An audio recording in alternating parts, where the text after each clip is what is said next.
Today's story is Iggy Peck, Architect.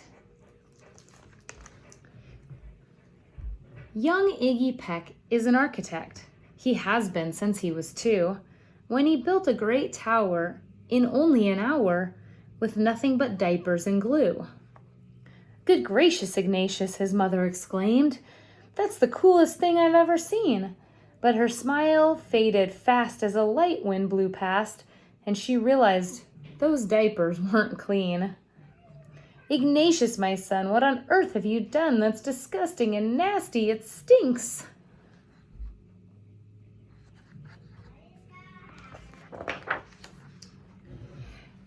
But Iggy was gone. He was out on the lawn, using dirt clods to build a great sphinx.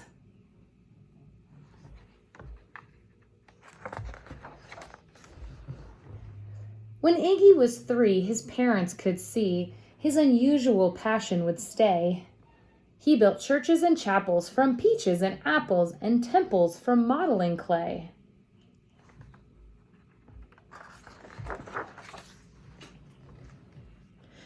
At dinner one night, to his father's delight, Iggy got a bright gleam in his eye, and out on the porch built the St. Louis Arch from pancakes and coconut pie.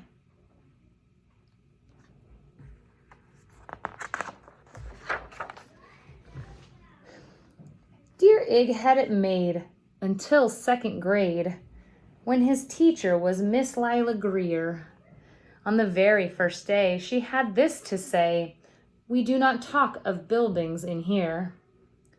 Gothic or Romanesque, I couldn't care less about buildings, ancient or new." She said in her lecture about architecture that it had no place in grade 2.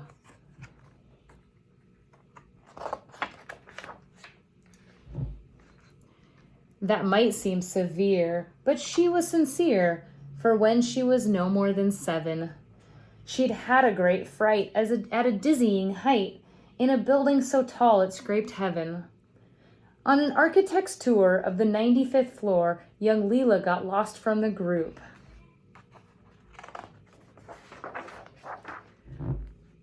She was found 2 days later in a stuck elevator, eating cheese with a French circus troupe.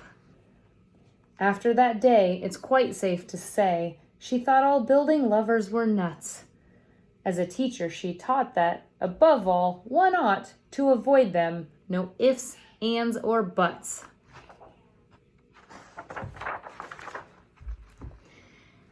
As you might guess, it would cause Iggy stress to hear such terrible talk.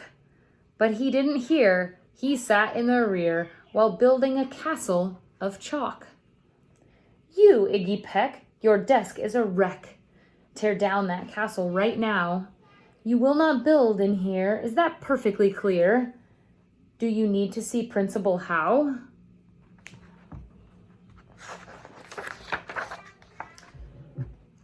"No, ma'am," said Iggy. He lowered his head, and his heart sank down to the floor. With no chance to build, his interest was killed. Now 2nd grade was a bore. After 12 long days that passed in a haze of reading, writing, and arithmetic, Miss Greer took the class to Blue River Pass for a hike and an old-fashioned picnic.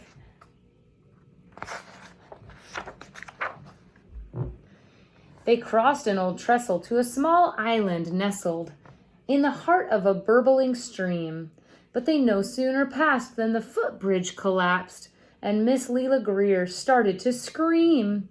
"We're trapped here! Oh my! Alas, kids, goodbye!" Her eyeballs rolled back in her head.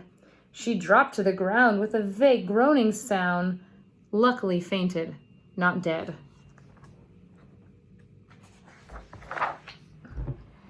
The class was amazed. They stood there quite dazed, uncertain of what they should do. But one bright young man was off hatching a plan which started with Miss Leela's shoe. Soon each lad and lass there at Blue River Pass was working together as one. And when she came to, Miss Leela Greer knew that something quite brave had been done. She looked in the air and saw hanging there a structure with cables and braces. And on the far side, beaming with pride, were 17 smiling young faces. Boots, tree roots, and strings, fruit roll-ups and things, some of which one should not mention, were stretched ridge to ridge in a glorious bridge, dangling from shoestring suspension. It all became clear to Miss Leela Greer as she crossed that bridge over the stream. There are worse things to do when you're in grade 2 than to spend your time building a dream.